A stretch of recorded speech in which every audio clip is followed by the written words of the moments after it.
hi to everyone with also feeding you guys. Yeah. I also wanted to take a second for you all to see this young man's face here. So his name's Bill.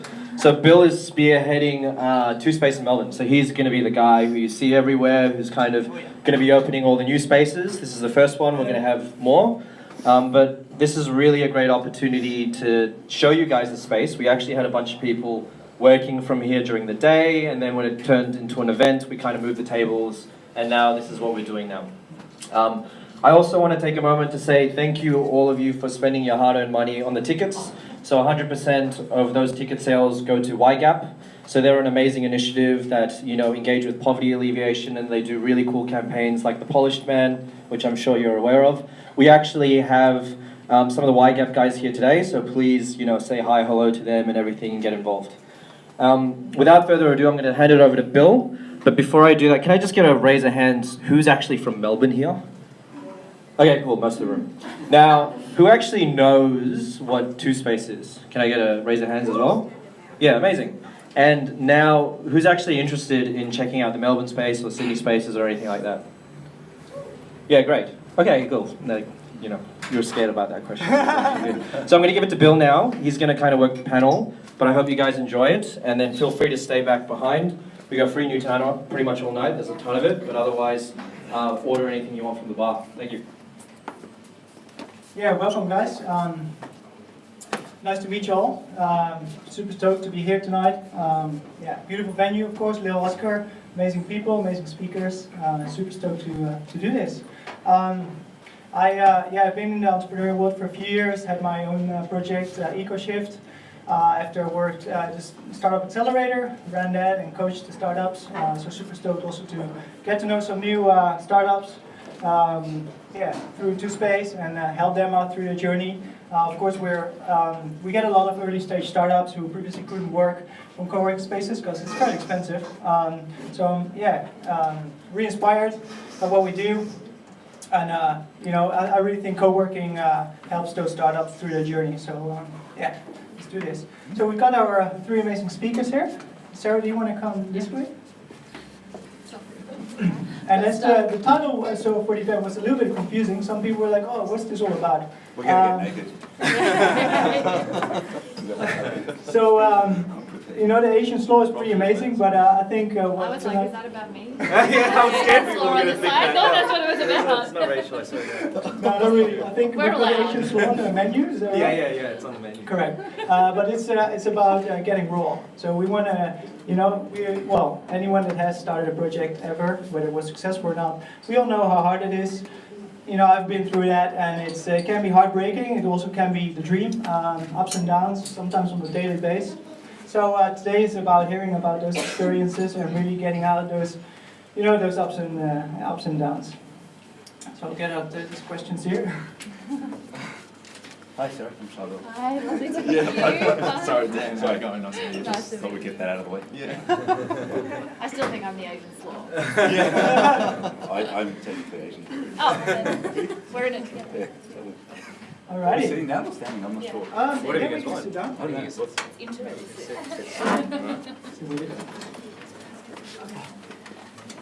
Alrighty, guys. So for this side, whoever wants to start first. When did you know that you had an idea worth betting everything on? Hi everyone.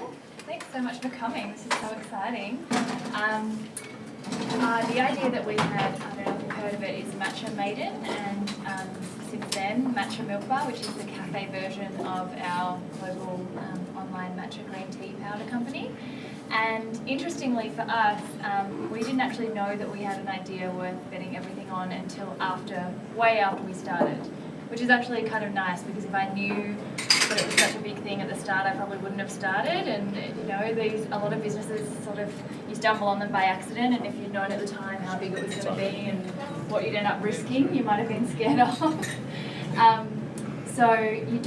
My big message in that is that you don't have to know that you've got $1 million idea before you start. You don't have to think, that I'm absolutely going to get an investor and Facebook's going to buy me before you think it's worth giving it a go. You can start with a hobby, you can start with just filling a small gap that even you want as a consumer yourself, and that can end up growing into something that you never knew could have happen.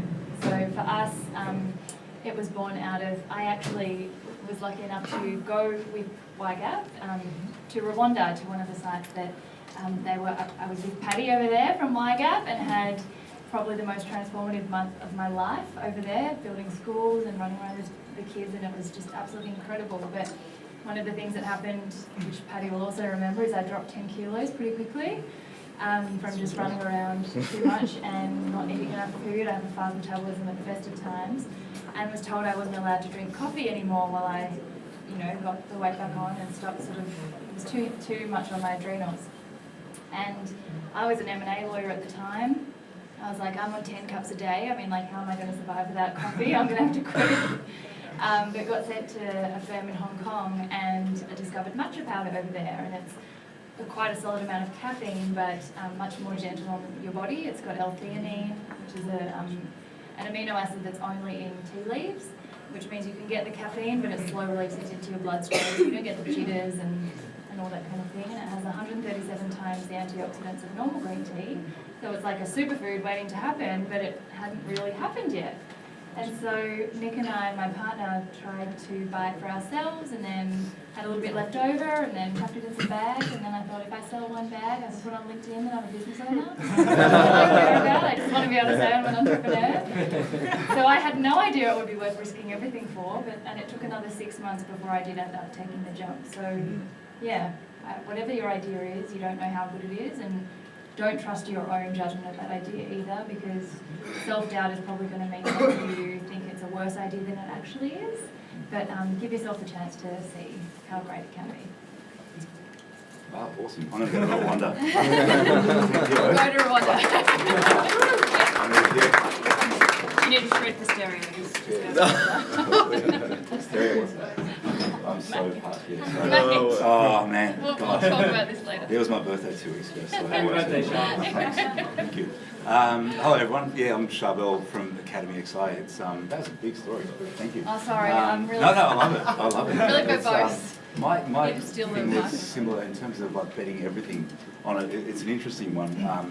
About three and a half years ago, I've been doing UX, user experience design, for like 13 years at that point as a freelancer, and I got really bored.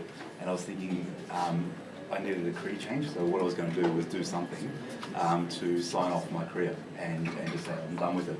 And that's it for UX. So I thought I'm going to write a book, but I was way too lazy to do that. So so I thought I saw something come up on a LinkedIn feed for General Assembly, which is now, funnily enough, a competitor.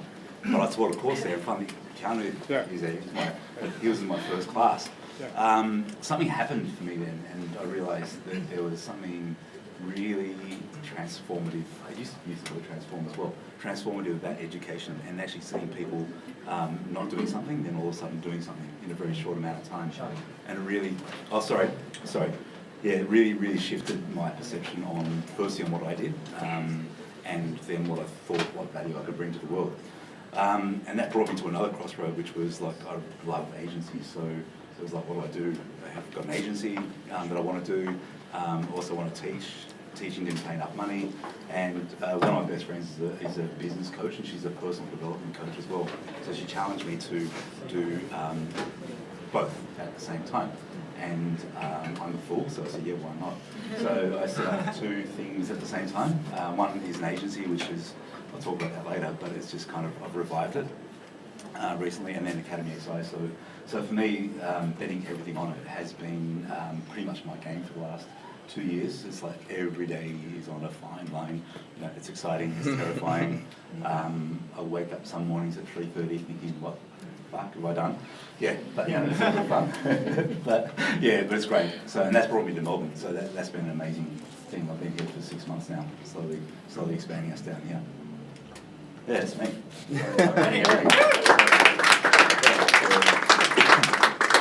Cool.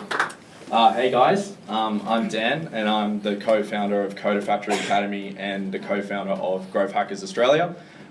So yeah, my journey, I didn't really have any sort of risk when I started the company, so I started in my penultimate year when I was 20 years old at UTS. Why did I start it? I didn't actually mean to start it.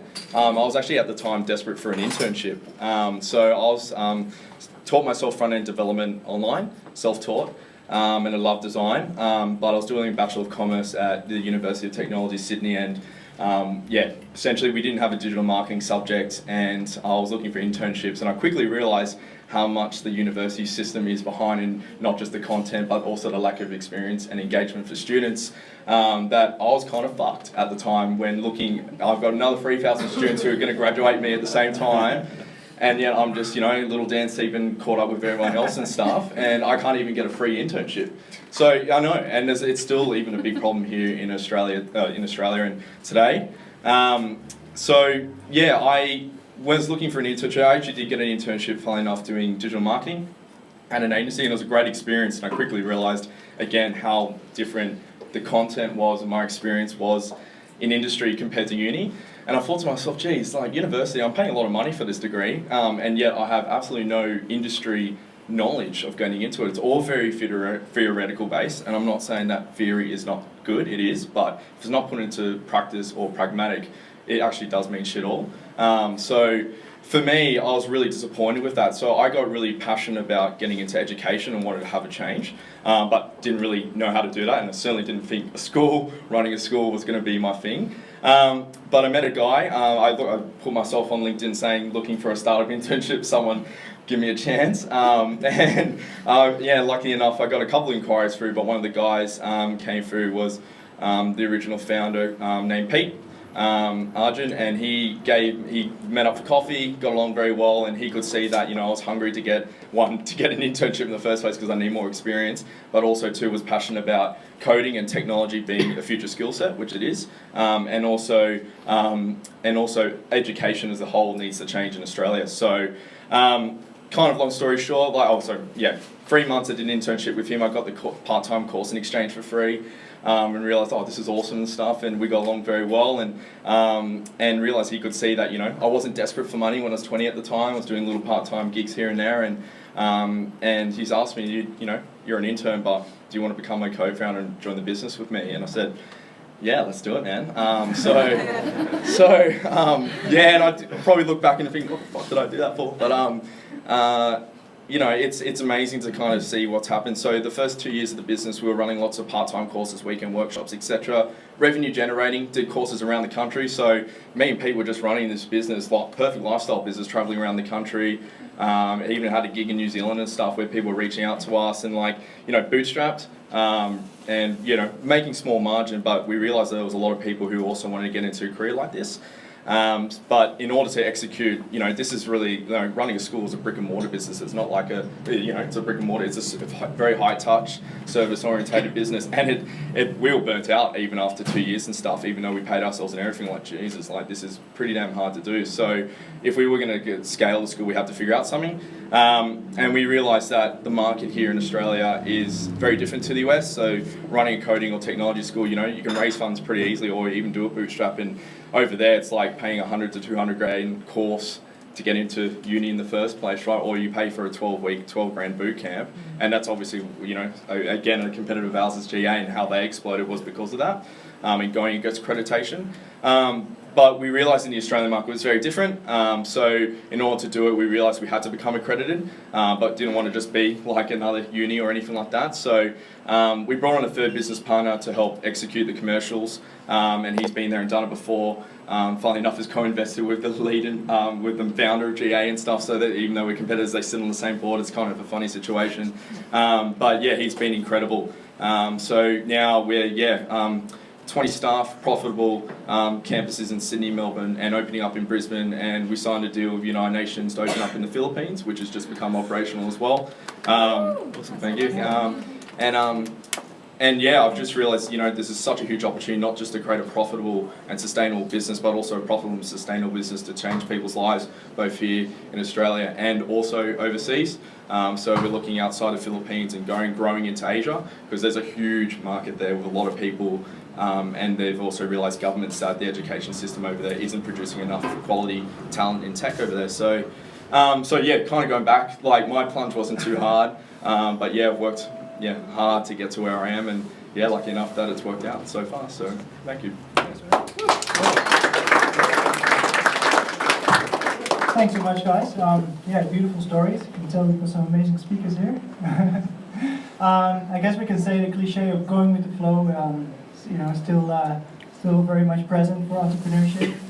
You never know in the beginning what's going to happen, and I think that's what it's all about, is trusting yourself. And even the concept can change. It's just more about trusting yourself and just go with it. Don't plan, because that doesn't work. So about question number 2, another massive thing in entrepreneurship is obviously pitching. When you combine that to hustling, you can get in some really funny situations. So yeah, where was the weirdest, funniest place you've ever pitched someone?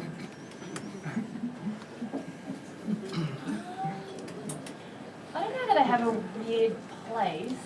I've definitely pitched in a lot of conventional, like, I don't know if there is a weird place anymore. People, you always sort of got your business program, so in yoga studios, bathrooms, like over the top of cubicles, But I think my weirdest pitch in terms of how it came about was one of the things that happened once I realised that I was slowly moving out of that corporate mindset and into a more risk-taking, like as a lawyer, you're so risk-averse and everything is identifying the challenges and the barriers, and it was really hard to pull my brain out of that and into this whole entrepreneurial, like, you have no idea what the fuck's going on at any one stage. Like 1 year, 2 days in, 2 weeks in, 2 months in, and now 2 years, and I still most days have no idea what's going on. And as talking about a business plan, like I've never actually made one. I know, but about a year in, one of the things that I really wanted to do, I started to write a lot more for our blog and write on not just the actual health benefits of matcha, but expand into more like lifestyles, like the benefits of sleep and other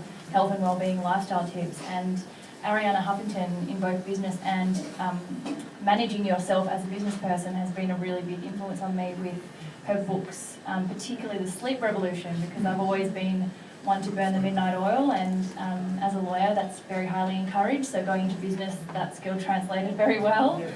And anyway, I wanted to write to her and thank her firstly for the impact that it had, but also pitch a story that I wanted to write for the Huffington Post about burning the candle at both ends and how that can be both in business and as a corporate. It doesn't matter who your manager is, but it's you managing yourself, and how if you don't do that right, it doesn't matter what environment you're in, you're not going to live your best life. And I had read in her book at the very end that she said, if you want to get in touch with me, just send me an email to this address. And it's this tiny little bit at the end of the book. And I just thought, you know what? Fuck it. Like, what is it? I'm going to put myself out there. You always get so scared of, like, you'll get a no, or you'll be embarrassed, or, like, something will happen. And I thought the worst thing that can happen is that I write this email and I don't get a response. And no one will ever know. I'll never tell everyone. No one will ever know I was rejected. So I wrote her this heartfelt email, and within, I think, maybe 4 hours, I'd gotten a response. And 5 hours later, the article was on the Huffington Post. Wow. And yeah, so it was just a question of like deciding, I'm going to just do it. Yeah, such hustle. Wow. Yeah, I'm not so much a hustler, more of a stalker these days. And that's kind of become a bit true. Like it's it's true. So on when was it? So I was in Cambodia. Like it was an interesting thing. New Zealand. Ben, who's my business partner, co-founder, asked me to go over to Cambodia because he went over with his girlfriend and his parents live over there. So he said, "Can you come over and meet my parents?" So I'll come over and meet anyone's parents. I'm really good with them. If anyone wants to fly me anywhere, I'll anywhere, especially this week. And anyhow, so I thought we've got this other part of our company called XI Act, which is our social enterprise thing, which I really want to launch this year. We've started doing some stuff with like WWF, UNICEF, Remarkable, and I really want to launch it in earnest. So one person who I'm particularly obsessed with, not because I like her music, but as a person, as a character, is Lady Gaga. So I did stalk, and I was stalking and hounding and like tried every single angle to get in touch with her. So I reached out to the Lady Gaga Foundation, which is all about finding, and they responded within 4 hours. Oh, wow. It's funny, that's a magic number. Because within 4 hours they responded. They sit there and make you wait 4 hours. And then I asked them whether they'd be interested in investing, and I haven't heard back from them. So that's kind of, I think I might have taken it a bit far, but there, I'm trying with them next week, so the stalking doesn't stop. So that's kind of been the weirdest pitch. And weird in that I didn't expect to get an immediate response. So yeah, yeah. Cool. Yeah. Yeah, I was thinking about this question for the past couple of days when Natasha asked me and stuff. I was thinking, oh geez, like, I don't know where I've pitched, which is really weird. I do remember one night actually. I mean, I pitch and hustle all the time. You kind of pitch when you don't even realise it's pitching. And never really had to pitch for money before or anything like that either, so I haven't, kind of done things like that in many ways. But probably the weirdest thing, I still remember it quite well. I was travelling around the States and just had a good night in New Orleans where I stayed at in your hostel, and we're just talking about our lives at the time when you kind of do that with different people, and just was in a spa with some pretty nice ladies and stuff, and talking about what I did for my business and stuff. It was probably obviously immature and stuff at the time. I was 21, but that was probably the weirdest place I did it that I thought about, because I still remember that night pretty well. It was a good one. Apart from that, when it comes to pitching, I've met some incredible people that, again, LinkedIn has been a pretty powerful tool for me in referrals. So I've had CEOs of telecommunications just reach out for coffee and talk about what I do. Met the co-founder of Dropbox once and pitched my business, and he loved it and referred me to some other pretty big heavy hitters in Silicon Valley. So again, I wouldn't say it's weird, but pitches some people that I didn't think I would ever have access to. And I think that's the beautiful thing about entrepreneurship and stuff, is that when you do your own thing, and I guess the title co-founder always helps and stuff, and it's definitely given me into doors of people that I'll be like, no way, if I was just working just for an agency or whatever it is and stuff, which I was going to go down that path. It's quite amazing for someone, I guess young like me and stuff, to have access to those people. Yeah.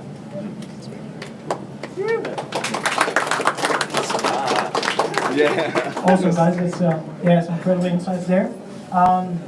Definitely, entrepreneurship is about hustling and pitching, and you gotta do what you gotta do.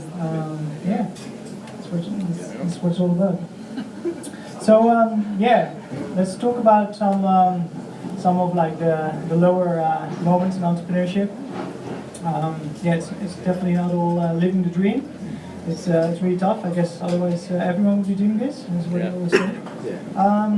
So I want you to get raw here and really, tell us about those moments.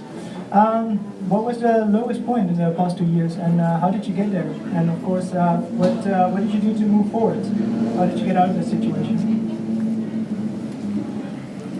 For me, it was the first year, because we didn't expect the business to actually become anything more than a hobby. It was so quick and fast that every opportunity that came up, I just wanted to be a yes person, because I just didn't want to lose the chance to keep growing this momentum, and everything seemed bigger than we'd ever expected, so you could never say no, which meant that the whole first year was just high after high after high, and I sort of wasn't really aware at the time that I had become a business owner, and that I had to prepare that the lows, if the highs were so much higher, the lows would also be so much lower. And if you're not ready to hedge against yourself, that you'll inevitably crash sometime if you don't pace yourself. And so there was no pacing of myself for the first year and almost a year and a half. And we ended up getting into Urban Outfitters in the US, which was our probably biggest highlight at the time, and got into stores all across the US. So we did a big tour and traveling on different time zones all the time, posting on social media at all hours, and I didn't know about scheduling software, so I was setting alarms and waking up at all hours to do it. And one day I just couldn't get up, and I've had chronic fatigue before, as I was talking about Ariana Huffington and the sleep revolution. I've always been a burnout, crash, get really excited that I'm better, and then do all the things and then crash, and then I've had this cycle a couple of times. I've had it before, but I thought that leaving corporate and moving into wellness, I'd be the picture of health. I'm going to hang out in yoga studios all the time, and I'm drinking all the matcha, I'm so healthy. And I thought that doing full-time health stuff would mean that my health would be infallible. But I couldn't get up, and I thought, I'll give myself a day or two, and gave myself a week or two, and then it turned into a month, and 3 months later I was still half bedridden and not able to do basic things like get through my emails, or even go to an hour-long workout would just wipe me out for the whole day. And I struggled so much because I had a couple of big speaking gigs that obviously I said yes to because they were an amazing opportunity, and they were at a festival called the Wellness Festival, and I had to get someone to drag me out of bed for them, get me up, help me get changed, and I drag myself onto the stage and I almost pulled out of the them. And I'm up there telling people about living your best life and doing well and health and well-being is amazing, and inside I'm secretly dying that I might fall over because I was so tired. So that was a very difficult, dark time because it involved having to accept that for a whole year I'd spent the year going, you can do anything, anything's possible, and be a yes person and don't have any doubts. But too much of that is also, you can have too much of a good thing, and that you actually have to say no to some things that you want to do. It's not just